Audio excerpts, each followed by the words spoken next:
বেশ কিছুদিন ধরে আমাদের এখানে কিন্তু প্রচণ্ড বৃষ্টি হচ্ছে।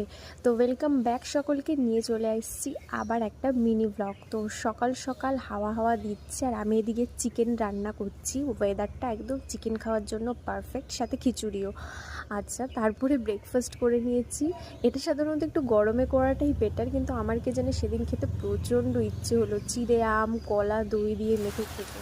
আর তারপরে দেখো, প্রচণ্ড জোরে বৃষ্টি নেমে গেছে। মানে এরকম জোরে বৃষ্টি আমাদের এখানে অনেক দিন পর হলো। গাছগুলো যেন নিজের প্রাণ ফিরে পেয়েছিল। তো যাই হোক, তারপরে স্নান টান করে লাঞ্চটা সেরে নিয়েছিলাম। লাঞ্চে ছিল চিকেন, আর তার সাথে পেঁয়াজ আর কুচি কুচি চিকেন করে ভেজেছিলাম, আর সাথে একটু হাফ ডিমও ছিল, আর শাক ছিল পুঁই শাক, যেটা অনেক রকম সবজি দিয়ে করা হয়েছিল। তো সন্ধ্যাবেলা একটু কুড়মুড় কিছু খেতে ইচ্ছা করলো এই বৃষ্টির ওয়েদারে, তাই করেছিলাম চিকেন পপকর্ন। আর রাতের ডিনারে ছিল রুটি আর চিকেন। ব্যাস, টাটা সকলকে।